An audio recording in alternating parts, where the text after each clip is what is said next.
আপনি কি জানেন পৃথিবীর 80% মানুষ নিজেদের আত্মবিশ্বাসকে দিনে দিনে ধ্বংস করছে, অথচ তারাই টেরই পাচ্ছে না।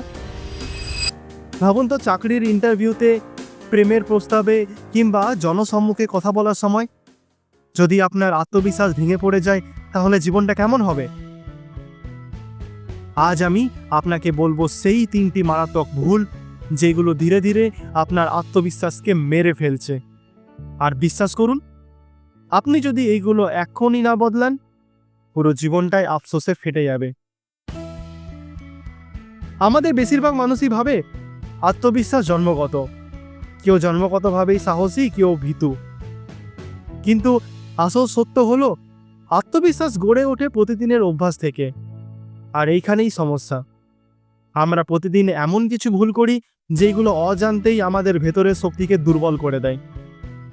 আপনি হয়তো চেষ্টা করছেন নতুন ব্যবসা শুরু করতে, প্রেজেন্টেশন দিতে, অথবা একটা সম্পর্ককে টিকিয়ে রাখতে, কিন্তু যখন নিজের ভেতরেই শক্তি নেই, তখন বাইরের দুনিয়া আপনাকে কতটা গুরুত্ব দেবে? আত্মবিশ্বাস ভেঙে গেলে কি হয় জানেন? আপনি সুযোগ পেলেও কাজে লাগাতে পারবেন না। মানুষ আপনাকে সিরিয়াসলি নেবে না। আপনি নিজেই নিজের শত্রু হয়ে উঠবেন। একটা সহজ উদাহরণ দিই। ধরুন, দুজন সমান যোগ্য মানুষ ইন্টারভিউ দিতে গেল। একজন আত্মবিশ্বাস নিয়ে ঢুকলো, হাসলো, চোখে চোখ রেখে কথা বলল। আরেকজন ঢুকলো, নিচের দিকে তাকিয়ে কাপা কণ্ঠে কথা বলল। Guess what? চাকরি পেল কে? অবশ্যই প্রথমজন। তাহলে বুঝতে পারছেন, আত্মবিশ্বাস না থাকলে আপনি যতই প্রতিভাবান হন না কেন, সফলতা আপনার কাছে আসবে না। চলুন এবার জেনে নিই সেই 3টে ভুল যেগুলো আপনাকে আজই বন্ধ করতে হবে। প্রথম ভুল, নিজেকে সবসময় ছোট করে দেখা।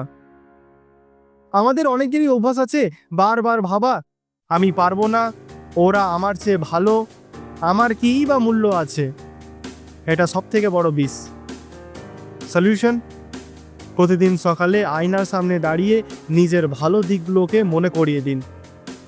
মনে রাখবেন, আপনি যেমন ঠিক তেমনভাবেই অনন্য। 2 নম্বর ভুল, অন্যদের সাথে নিজের তুলনা করা। সোশ্যাল মিডিয়া খুললেই দেখি কেউ বিদেশে ঘুরছে, কেউ দামি গাড়ি কিনছে, কেউ লাখ লাখ টাকা আয় করছে। তখন মনে হয় আমার জীবনটা একেবারেই ফেল। এটাই ভুল। সলিউশন: তুলনা করবেন নিজের আগের দিনের সাথে। আজ আপনি যদি গতকালের চেয়ে 1% ভালো হন, সেটাই সাফল্য। 3 নম্বর ভুল, ব্যর্থতাকে ভয় পাওয়া। অনেকে ভাবে আমি চেষ্টা করে যদি হেরে যাই, তাই তারা চেষ্টাই করে না। কিন্তু মনে রাখবেন, ব্যর্থতা মানে শেষ নয়, এটা আসলে শেখার সবথেকে বড় সুযোগ। সলিউশন: প্রতিটি ব্যর্থতার পরে লিখে ফেলুন, আমি কি শিখলাম। এইভাবে ব্যর্থতা আপনার শিক্ষক হবে, শত্রু নয়। এবার আসি একেবারে প্র্যাকটিক্যাল ধাপে। আজ থেকেই কি করবেন? প্রতিদিন 5 মিনিট আয়নার সামনে দাঁড়িয়ে পজিটিভ অ্যাফার্মেশন বলুন। সোশ্যাল মিডিয়া স্ক্রল করা কমান এবং নিজেকে নিজের সাথেই তুলনা করুন। একটা ব্যর্থতার ডায়েরি রাখুন, যেখানে প্রতিবার হারের পর লিখবেন, আমি কি শিখলাম। ছোট ছোট সাফল্য উদযাপন করুন, কারণ সেখান থেকেই বড় আত্মবিশ্বাস তৈরি হয়। আর সবথেকে জরুরি, নিজেকে ক্ষমা করতে শিখুন। এখন আপনি জানলেন কোন 3টে ভুল আপনার আত্মবিশ্বাসকে ধ্বংস করছে। কিন্তু প্রশ্ন হলো, আত্মবিশ্বাসকে দ্রুত বাড়ানোর গোপন কৌশল কি?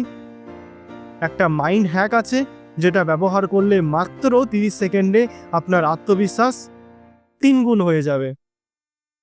সেটা জানতে হলে আমার পরের ভিডিওটা অবশ্যই দেখবেন। ভিডিওটা ভালো লাগলে লাইক দিন, কমেন্ট করে জানান কোন ভুলটা আপনি সবথেকে বেশি করেন, আর সাবস্ক্রাইব করুন চ্যানেলটাকে, কারণ আমি প্রতিদিনই আপনাকে দেখাবো কীভাবে নিজের জীবনকে এক ধাপ এগিয়ে নিয়ে যাওয়া যায়। তাহলে দেখা হচ্ছে পরের ভিডিওতে। ততক্ষণের জন্য ভালো থাকুন, সুস্থ থাকুন এবং নিজের ইমপ্রুভমেন্ট করতে থাকুন। ধন্যবাদ।